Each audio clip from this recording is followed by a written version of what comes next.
반일 감정에 가려져 있던 요시다 쇼인의 생애와 행적이 명화. 요시다 쇼인, 시대를 반역하다. 일본 근현대 정신의 뿌리. 요시다 쇼인과 쇼카 손주쿠의 학생. 김세진 지음 호밀밭 272쪽. 이토 히로부미의 스승이자 아베 신조 전 일본 총리의 정신적 지주. 한반도를 정벌해야 한다는 정환론을 집대성한 일본 우익사상의 아버지 요시다 쇼인. 이 책은 반일 감정에 가려져 있던 요시다 쇼인의 생애와 행적을 알리는 책이다. 일본인들은 그를 사상가이자 혁명가, 근대 이후 일본에 걸출한 지배자들을 기른 교육가, 일본 전국도 부족해 목숨을 걸고 해외로 나가려 했던 호기심 많은 탐험가, 결기 넘치는 글로 많은 이들의 가슴을 울린 문장가, 오직 일본을 위하는 마음을 지닌 애국자, 행동으로 인간을 감화시킨 인간 등으로 기억하며 숭배한다. 이렇듯 요시다 쇼인은 지금도 수많은 일본의 리더들이 현재 진행형으로 존경하는 일본 근대 사상의 뿌리와 같은 인물이다. 일본의 극우 정치를 상징했던 아베 신조는 지난 2013년 요시다 쇼인의 묘지를 방문해 무릎을 꿇고 참배하며 쇼인 선생의 뜻을 충실하게 이어가겠다라고 다짐하고 2016년 말 국회에서 요시다 쇼인의 21회 맹사 이야기를 인용한 바 있다. 쇼인의 제자 중 우리에게 가장 잘 알려진 이는 근대 일본의 초대 총리인 이토 히로부미이다. 이처럼 수많은 일본인이 주목하는 요시다 쇼인인데 정작 쇼인은 한국에 제대로 알려지지 않았다. 그나마 이토 히로부미의 스승이자 한반도 정벌을 주장한 정환론을 집대성한 인물 정도로 알려져 있을 뿐이다. 요시다 쇼인이라는 이름은 알고 있다고 하더라도 정작 오늘날 한일 양국의 외교, 마차를 상징하는 야스쿠니 신사가 원래 쇼인 등을 기리기 위해 세워졌다는 것, 그가 교육의 아버지로 불리는 페스탈로치와 동등하게 평가되고 일본 우익사상의 아버지로 여겨진다는 것, 심지어 독도 영유권 주장과도 관련이 있다는 사실 등에 대해서는 대체로 어둡다. 쇼인의 가르침을 받은 제자들이 메이지, 유신의 중추적인 역할을 했고 아직도 그를 사상적 지주로 삼는 인물들이 많은데 정작 그의 행적에 대해 자세히 아는 한국인은 드물다. 우리는 왜 많은 시간이 지났음에도 요시다 쇼인에 대해 모르는 걸까? 한반도 역사와도 밀접하게 얽혀있는 그의 이름과 사상을 왜 자세히 접할 수 없었던 걸까? 그동안 지피지기를 외치면서도 적을 외면하는 감정에 사로잡혀 있었던 건 아닌지 생각해 볼 필요가 있다. 이 책은 요시다 쇼인과 그의 학교 쇼카 손주쿠에서 함께했던 제자들의 삶을 살피며 일본과 한국의 근현대사를 더 넓고 큰 관점에서 바라보게 한다. 또 쇼인의 행적이나 그가 남긴 어록들을 소개하면서 진정한 지피기기가 무엇인지 돌아보게도 한다.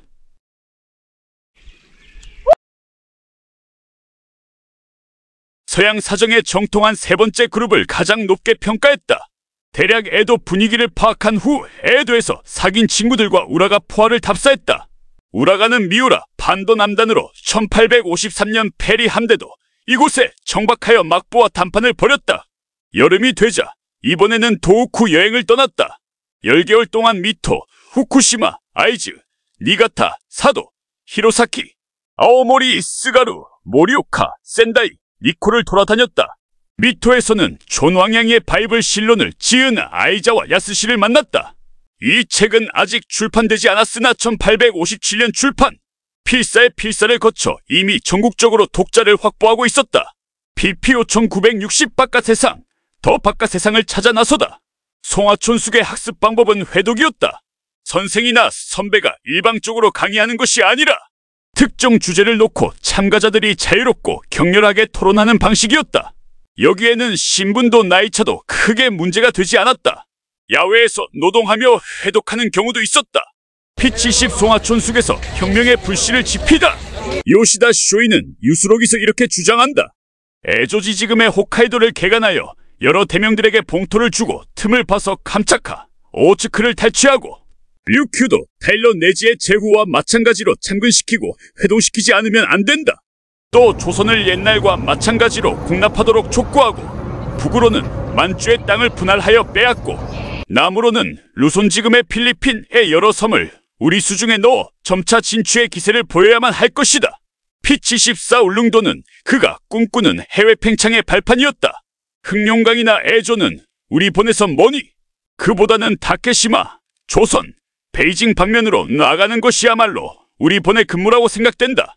구사카 겐지에게 보낸 서안 P-79 양이론자들이 무모한 서양과의 전투를 잠시 유보하고 미래의 승리를 위해 당분간은 자강 노선을 걷자고 노선을 수정하는 순간 이들은 강력한 부국 강병 세력으로 전환될 수 있었다. 1863만 1864년경 이런 노선 전환이 일어났고 이들은 곧바로 반막부 유신 세력의 핵심이 되었다. P-86 해외 팽창을 위해선 체제 혁신을 막부와 제우는 이미 주인이어서 도움이 되지 않는다. 초망굴기 하는 사람이 나오길 바라는 것 말고는 믿을 게 없다. 기타야마 야스오에게 보낸 서안 P-89 이후 이 노선에 따라 수많은 초망들이 번에 대항하고 막부에 반항하며 봉기를 일으켰다. 이 쿠노의 변, 야마토의 난, 그리고 유명한 미토 청구당의 난 등이다. P-90 사용 판결을 예상한 1859년 10월 말 쇼이는 유올록을 쓰기 시작하여 하루 만에 완성했다. 맨 끝에는 10월 26일 황혼에 쓰다라고 쓰여있다. 처형 하루 전이었다. 다음날 형장으로 가면서는 나는 지금 나라를 위해 죽는다. 죽어서도 죽음과 부모를 배신하지 않는다.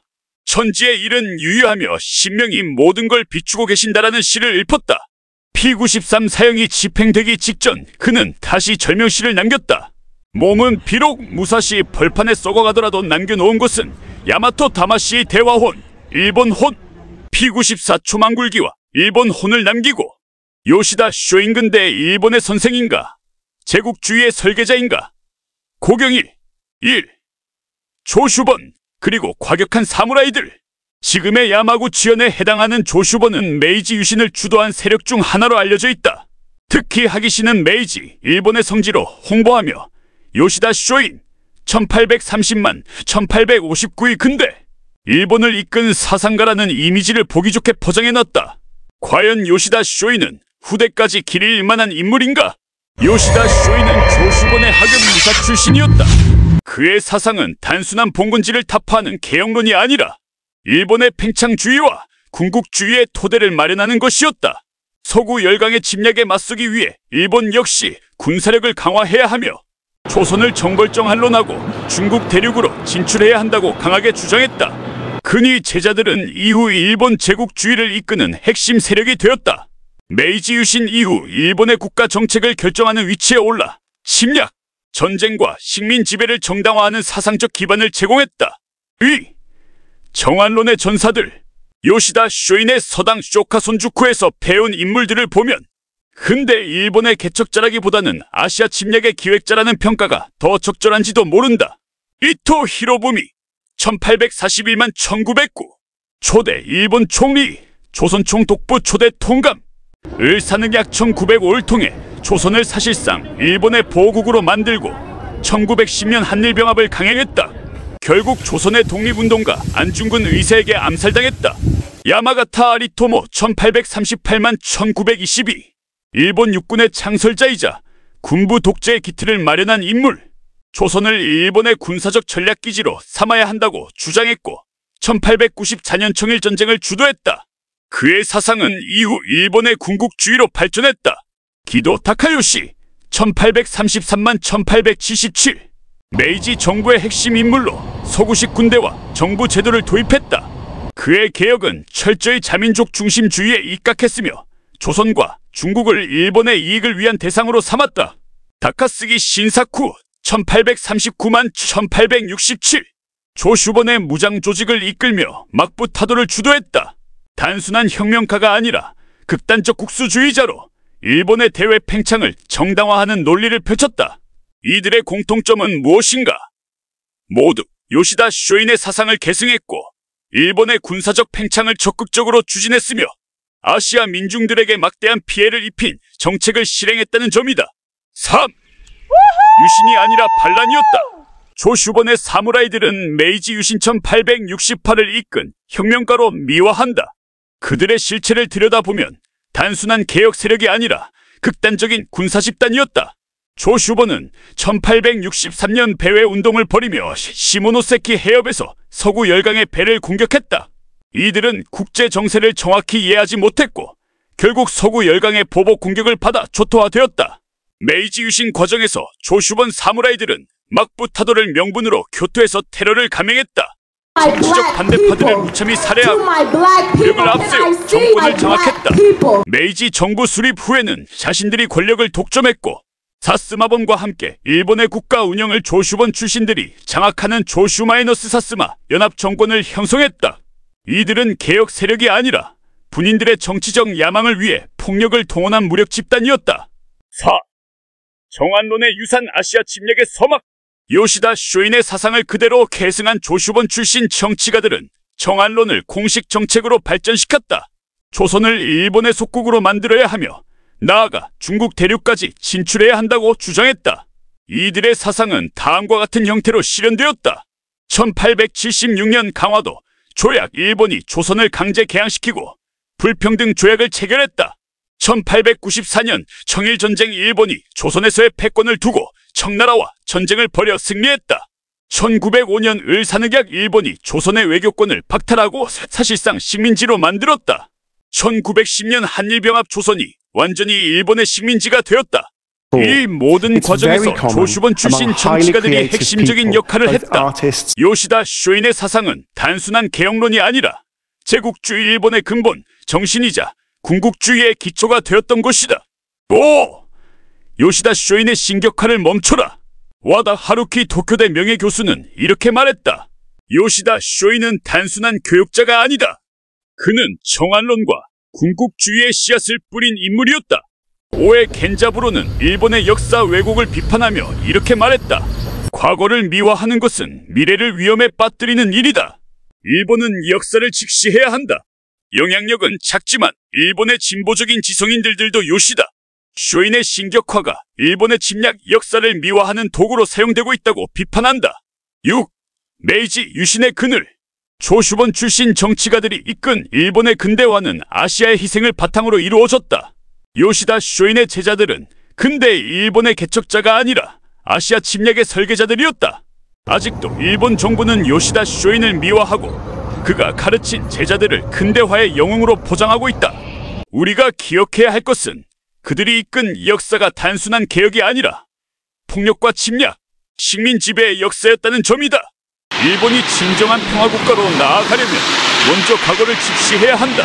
그것은 요시다 쇼인이라는 인물을 다시 평가하는 것에서 시작해야 한다. 요시다 쇼인 나무위키. 그의 원래 성씨는 스기로 전국시대의 수호 지방을 다스렸던 오우치 가문의 중심을 맡았던 가문이었다. 그러다가 1551년에 오우치 요시타카가 다이네이지의 변으로 죽은 뒤 스기 가문은 모리 측과 오토모 측으로 분열되었다. 쇼인의 집안은 모리 측에서 살아남은 이들의 반계 후손이었는데 그의 아버지인 스기 츠네미치 통칭 유리노스케 때에는 이미 가난한 하급무사 집안이 된 상태였다. 5세 때 야마가류 병학의 사범인 숙부작은 아버지의 양자가 되었다. 그런데 양부는 그가 6세 때 죽어 불과 6살의 나이에 한 집안의 호주가 되었다. 하지만 나이가 어렸던 탓에 호적상으로만 양자로 하고 원래 자랐던 부모님 집에서 자랐다. 그리고 이 시대가 그렇듯 가독을 잇는 자는 집안 대대로 이어온 직업을 계승하는 것이 당연한 것이라 장래는 병학사범이 되는 숙명을 짊어지게 된다. 그래서 또 다른 숙부인 타마키 분노신에게서 스파르타식으로 병학을 배웠다. 전해져 오는 에피소드로 타마키 숙부와 논어를 읽던 중에 날파리인지 모기가 얼굴에 달라붙어서 어린 쇼인이 이를 쫓으려고 손을 휘두르자 타마키 분노신은 화를 벌컥 내며 너는 공을 위해 일해야 할 몸인데 어찌하여 겨우 사적인 것에 신경을 쓰는 거냐? 며 심하게 꾸지람을 듣기도 했다. 12세 때는 조슈본 13대 번주 모리 다카치카 앞에서 강의 프레젠테이션을 하고 칭찬을 받았다. 19세 때부터 사무라이 자제들을 위한 공립 교육기관인 번교 명륜관에서 평학의 정식 사범으로 학생들을 가르쳤다. 한편 이즈음 동아시아는 서양 열강 세력의 침략으로 급변하던 시기였는데 아편 전쟁의 사정을 알고 자신이 배웠던 구닥다리 병학으로는 서양 세력을 이길 수 없다는 것을 깨닫게 되었다. 그래서 서양의 학문과 기술을 배워야 한다고 생각했다. 1850년 20세부터 규슈와 일본 열도 전국을 떠돌면서 여러 선생을 찾아가 가르침을 청하고 세상 실정을 파악했다. 나가사키 데지마로 가서는 네덜란드 선박을 직접 올라가 살펴보기도 하고 에도에서는 사상가 사쿠마 쇼잔을 만나기도 했다. 러시아의 진공을 염려하여 도쿠 지방을 살펴보러 갈 때는 번의 통행 허가 서치를 기다리지 못하고 탈번을 하기도 했다. 1853년 23세 흑선내양 시기에는 사쿠마 쇼잔과 함께 우라가를 직접 찾아가서 미국의 크고 아름다운 증기선을 보고 숙부 타마키에게 이제 병학자는 불학무술의 외인, 실용적인 학문이 아니라 아무 쓸모도 없고 입만 번지르 하게 되었다. 는 편지를 보내기도 했다. 현재 일본의 국력에도 막부로는 서양 세력을 물리칠 힘이나 기술도 없다고 느끼며 적을 물리치기 위해서는 적을 알 필요가 있다고 생각하고 스승 사쿠마 쇼잔의 권유도 있고 해서 미국 유학을 결심. 1854년 3월 제자이자 친구인 카네코 시게노스케 23세와 미일 화친 조약을 위해 일본으로 다시 왔던 페리. 제독의 흑선 선단 중에서 해안에 당도하지 않았던 기함 포화탄 USS PAWHATAN으로 훔친 나룻배로 찾아가 밀항을 부탁했지만 페리 제독한테 거절당하고 쫓겨난 후 시모다 부교소에 자수하고 조슈번으로 압송되어 14개월간 감옥 생활을 했다. 염색업을 하던 평민 출신이었던 카네코는 위생관리가 형편없던 서민 감옥에서 수감 중에 병사한다. 전해져 내려오는 이야기로는 감방 동료들끼리 서로 자신의 잘 아는 분야를 가르치고 배웠다고 하고 여기서 여자 죄인인 한 여인을 만나 사랑에 빠졌다고도 한다. 영화로도 만들어졌다. 1855년 12월 감옥에서 풀려나 집에서 근신하라는 처분을 받고 하기의 고향집으로 돌아와 유배 생활을 보냈다. 그리고 요시다 쇼인의 소문을 듣고 찾아온 학생들을 위해 유배의 신분이라 정식으로 학원을 차릴 수는 없었고 막부의 법을 위반하는 불법 과외 같은 1:1 개인 지도를 시작하게 된다. 차차 모여드는 학생들이 많아져서 1857년 정식으로 쇼카 손주쿠의 숙장으로 약 2년간 계자들을 가르쳤다. 조선으로 치면 마을의 작은 서당의 훈장으로 처음에는 2평도 안 되는 자신이 거주하는 단칸방에서 찾아오는 학생들을 1:2로 가르쳤다. 나중에 현재 남아있는 큰 교실을 지어 옮겼다. 조슈 번에게 정식으로 인정받고 숙장으로 가르친 기간은 단 5개월 뿐이었다. 수업 스타일은 기본적으로는 한문의 암기였다. 수제자였던 타카스기 신사쿠는 고사기, 일본서기를 통째로 외웠다. 그러나 주입식 교육만이 아니라 어떤 주제에 대해 서로 자신의 의견을 말하면서 토론하는 세미나가 자주 열렸다. 대부분의 제자들은 요시다 쇼인보다 서너 살부터 10세 차이였고 나이 많은 선생과 어린 학생 사이라기보다는 선배와 후배 비슷한 관계라 뚝하면 격한 토론이 벌어졌다고 한다. 1858년 고메이 덴노의 허락도 받지 않고 게다가 일본에게는 불리한 불평등한 밀수호통 상조약을 체결한 에도 막부에 대한 분노로 에도 막부의 고위 관료 로주 마나베 아키카츠를 납치해서 덴노에게 양의를 맹세하라고 건의하고 그것이 받아들이지 않으면 암살할 계획을 세웠고 제자들 전원이 만류했다. 명나라의 명장이자 유학자인 왕양명이 일으킨 양명학의 영향을 받은 쇼인은 실천을 중시했는데 대의를 위해 나를 희생해서 죽을 수 있느냐 아니면 일단은 목숨은 소중하니까 죽을 필요는 없고 지금은 참고 나중에 상황을 봐서 천천히 개선해도 되지 않느냐라는 토론에서 죽어서 불멸의 명성을 얻는다면 언제 죽어도 좋다. 살아서 대업을 이루고 싶다면 어떡하든 살아야 한다.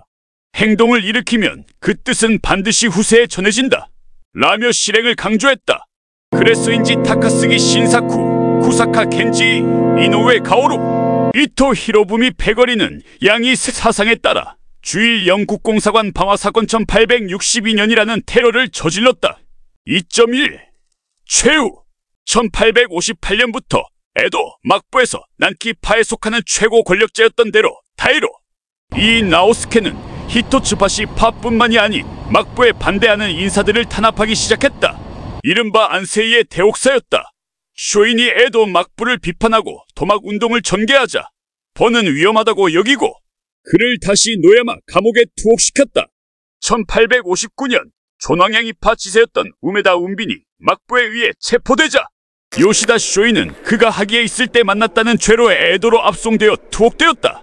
평정소에서 막부가 쇼인에게 신문한 것은 우메다 운빈과 어떤 대화를 나눴는가를 확인하는 것이었는데 쇼인은 갑자기 묻지도 않은 막부의 고관인 로주 마나베 아키카스를 암살 계획을 고백해버렸다.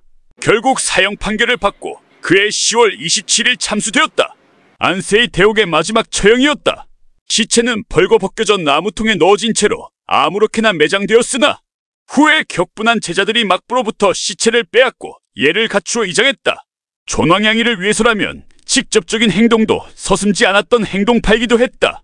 그는 죽음에 임박해서도 야마토다마시 야마토 일본혼을 외쳤다고 하는데 그가 옥중 생활에서 남긴 와카 이렇게 하면 이렇게 될 줄 알면서도 멈추려야 멈출 수 없는 야마토다마시는 내 이렇게 될 줄 알고 있었지만 그래도 어쩔 수 없는 애국심쯤으로 의역할 수 있다. 유명한 제자로 타카스기 신사쿠, 쿠사카 겐지가 있는데 이들은 조슈 유신지사 그룹의 중심이었다. 한편 기도 타카요시는 요시다 쇼인과는 제자라기보다는 3세 차이의 후배 내지 동생 정도 되는 나이였다. 타카스기 신사쿠와 쿠사카 겐지이는 유신 이전에 사망했지만 기도 타카요시는 메이지 유신을 주도하여 사스마에 살고 타카모리, 오쿠보 도시미치와 함께 유신 삼골로 불렸다. 또한 쇼카 손주쿠는 야마가타 아리토모, 이토 히로부미, 이노우에 가오루 등 존왕양이 치사들을 배출했는데 이들은 메이지 유신 이후 시대의 주역이 되었다. 가장 나이차가 큰 이토 히로부미와도 11세밖에 차이가 나지 않았다. 장수했다면 경술국치 이후까지도 살았을 수 있었을 듯. EXTERNALWWW YOS 야마구치현 하기의 쇼카 손주쿠. 정확한 수강생 명단은 남아있지 않지만 약 50명 100명의 문화생이 있었다고 알려져 있다. 한국으로 치면 구한말 개화파의 스승으로 불린 박 교수가 자기 집의 사랑방에서 김옥균, 박영효, 유길준, 김홍집 등을 가르친 것과 비슷했다. 실제 박 교수와 슈인 둘을 비교하는 사람들도 있다. 요시다 슈인이 죽은 후에는 수프 타마키 분노신이 이어받아서 운영했다. 이후 일본의 메이지 산업혁명 유산 등재 때 군함도와 같이 등재되었다. 한국 입장에서는 국권 침탈의 원흉들이 등장한 계기가 된 장소라는 점에서 불편했을 일인데 정작 한국에서는 군함도가 부각되었던 반면 별 반응이 없었다. External Years 쇼카 손주쿠 내부에 전시된 요시다 슈인의 문화생 사진들. 그의 제자들이 이후 메이지 유신의 주역이 되었다. 훗날 러일 전쟁의 203고지 전투에서 다수의 사상자로 비판받은 노기, 마레스케 장군 같은 경우는 요시다 슈인이 처형된 다음에 쇼카 손주쿠의 적을 뒀는데 같은 학원 출신이라는 이유로 메이지 정부 관료가 된 선대들한테 이쁨받고 일개의 병졸에서 장군까지 출세한 인물로 선대들을 잘 만난 케이스였다. 3점 사상 저서 강맹차기지 아멍자지는 맹자멍즈를 실천적으로 해석하여 널리 알려졌다. 천하는 천왕이 지배하고 그 아래 만민은 평등하다. 즉 천왕 아래에서 만민이 평등하다는 일군만 밀론이 중요한 민론을 주창했다. 이는 막부를 부정하는 사상으로 당시로서는 굉장히 급진적인 사상이었다. 일군만 밀론에 따라 기존의 교육자들과 달리 교육 대상에 신분의 구별을 두지 않았다. 그래서 쇼카 손주쿠에서 이토 히오부미 같은 출신이 낮은 사람들도 요시다 슈인의 가르침을 받을 수 있었다. 이 생각은 자칫 모든 인간은 평등하다는 훌륭한 논리로 여겨질 수도 있지만 천황에 대한 맹목적인 신념과 일본은 신의 나라다 라는 선민의식을 기반으로 한다는 사실을 놓쳐선 안 된다. 초망굴기 저망주의치 민초들이여 일어나라. 1859년 지인에게 보낸 편지에서 맹자의 영향을 받아 일반 대중들이 들고 일어나 막부를 타도하자는 혁명 사상이다. 이것을 시행에 옮긴 수제자 타카스기 신사쿠는 일반 민중으로 구성된 민병대인 키에이타이를 창설했다. 존왕양이론자였다. 무작정 서양을 배척한 것이 아니라 강대국이 약소국을 정복하는 것은 당연하고 필연적인 것이라는 제국주의 논리를 수긍하고 서양 열강이 일본을 노리는 것은 서양 열강이 나빠서가 아니라 일본이 약하기 때문이고 일본은 서양의 기술과 문물을 배워 부국강병 국력을 길러 서양 열강과 대등한 관계가 되어야 한다고 주장했다. 12 서양 열강에게 빼앗긴 것은 조선 등 아시아의 약소국에서 되찾아 오면 된다 정할론고 생각했다. 3.1 정할론 일본은 신의 나라라는 선민의식과 자국 우월주의, 민족주의, 진구 황후가 조선을 정벌했다. 는 엉터리 이야기가 담긴 고사기 고실지의 내용과 강대국이 약소국을 정복하는 건 당연한 일이라는 생각에 빠져서 주변 국가를 정복해야 한다고 주장했다. 무력 준비를 서둘러 군함과 포대를 갖추고 즉시 에조시아 이오카이도를 개척하여 제우주호를 공건펑젠하고 캄차카와 오우츠크를 빼앗으며 유구료초 오키나와에 말하여 제우로 만들고 조선을 책하여 옛날처럼 조공을 하게 만들며 북으로는 만주만조를 점령하고 남으로는 대만과 필리핀 루손 일대의 섬들을 노획하여 옛날의 영화를 되찾기 위한 진취적인 기세를 드러내야 한다. 유수록 요시다 쇼인저 1854-16조 한국에서는 정알론의 선구자로 유명하다. 다만 그 실상은 독창적인 것은 아니고 아이자와 야스시의 실론신론 같은 이 시절 일본의 퍼진 민족주의 침략 사상에 동조한 것으로 그가 남긴 기록에서 몇 줄이기는 하나. 国立어양이 줄이 기 저센만 조즈나어 체리시다가 저인이 될 오모니 수도그로 하마다. 도딘이 대시엔만이 장급의 시유수자. 국력을 키워 뺏기 쉬운 조선, 만주, 중국을 복종시키고 교역에서 러시아, 미국에게 이른 것은 다시 토지로서 조선과 만주로부터 이를 충당해야 한다. 14. 즉, 일본의 국력을 키워 서양한테 당한 것을 만주, 중국, 조선에게서 되찾아 오자는 주장이었다. 다만 경술국치와 같은 전면적인 식민지화 같은 것은 아니었다. 본격적으로 식민지화가 추진된 건 아무리 빨라도 청일전쟁 이후의 일이고 최종적으로 결론이 난 건 그가 죽은 지 46년 후의 러일전쟁 이후이다. 애초에 메이지 유신도 보지 못하고 만 29세에 죽은 막말의 흔한 무사. 교육자라 제자들이 아니었으면 그냥 지나가는 무사로 남았을 가능성이 크다. 에조지 지금의 홋카이도를 개간하여 여러 대명들에게 봉토를 주고 틈을 봐서 캄차카, 오호츠크를 탈취하고 류큐도 타일러, 네즈네디의 제후와 마찬가지로 참근산신시키고 회동회 동시키지 않으면 안 된다. 또 조선을 옛날과 마찬가지로 공납하도록 촉구하고 북으로는 만주의 땅을 분할하여 빼앗고 남으로는 대만, 루손 지금의 필리핀의 여러 섬을 우리 수중에 넣어 점차 진취의 기세를 보여야만 할 것이다. 유수록, 홋카이도를 개척하자, 류큐를 일본령으로 하자, 조선의 속국화, 만주, 대만, 필리핀을 영유하자라는 글을 남겼는데 이 시절 일본은 다른 나라를 쳐들어갈 국력도 없었고 서양 열강의 침략 위협에 혼란을 겪고 내 코가 석자인 시기라 현실성은 없는 주장이었다. 조선, 만주에 진출할 때 다케시마 울릉도는 첫 번째 발판이다. 영국이 다케시마를 이미 점거했다면 그대로 두면 안 된다. 언제 일본에 쳐들어올지 모른다. 조슈번은 다케시마와 조선을 급선무로 점령해야 한다. 1858년 6월 28일 다케시마는 겔로쿠엘로 1688만 1704년 시절 조선에 넘겨주었다. 그러나 지금은 대변역의 시기이므로 조선에게 섬을 비워두면 무익하므로 우리가 개발해주겠다 라고 교섭하면 그들도 납득할 것이다. 만약 서양 세력이 다케시마를 점령하면 조슈번으로서는 대단히 큰 위험에 처하게 된다. 1858년 7월 11일 오스트레일리아 호주는 여러 국가가 앞다퉈 얻으려고 한다. 만약 일본이 이곳을 손에 넣으면 분명히 큰 이익이 될 것이다. 조선은 옛날에 일본에 속해 있지만 지금은 거들먹거리고 있다. 원래대로 되돌려 놓을 필요가 있다. 지디엔송인 이오조로. 이 밖에도 오스트레일리아 호주도 차지하고 울릉도를 조선과 교섭을 해서 일본이 개간하자고 주장을 했다. 4점 과대평가설. 아베 신조 제한 내각 총리 되시는 야마구지현 조슈번 출신인 것을 매우 자랑스럽게 여기는 대표적인 인물이다. 외무대신과 집권 자민당의 간사장을 역임하기도 했던 자신의 아버지 아베 신타로 장례식에서도 슈인의 글을 바탕으로 추모사를 낭독한 바 있다. 총리 재선에 성공한 직후인 2013년 8월 13일에는 슈인의 묘지를 방문해 무릎을 꿇고 참배하며 슈인 선생의 뜻을 충실하게 이어가겠다 고 다짐했다. 2016년 말 국회에서 슈인의 21회 맹사 이야기를 언급하며 러시아 푸틴 대통령과의 정상회담에 임하는 각오를 밝히기도 했다. 한편 도쿄의 헌정기념관에 걸린 역대 총리들의 좌우명이 걸려 있는데 아베 신조의 좌우명은 슈인이 그토록 강조했던 지성이다. 슈인의 학생이었던 이토 히오부미의 좌우명도 이와 같았다. 2010년대 들어서 아베 신조 전 총리를 비롯한 일본 우익 진영 일각에서 그를 사상적 지주라고 치켜세우는 경우가 있다 보니 그에 따르는 반작용으로 요시다 슈인을 비판적으로 재평가하려는 관점도 제기되는 중이다. 당시 조슈번과 사스마번이 도쿠가와 요시노부가 이끄는 에도 막부를 무너뜨리고 정권을 차지했는데 조슈번의 라이벌이었던 사스마번에는 사이고 다카모리라는 걸출한 인물이 있었다.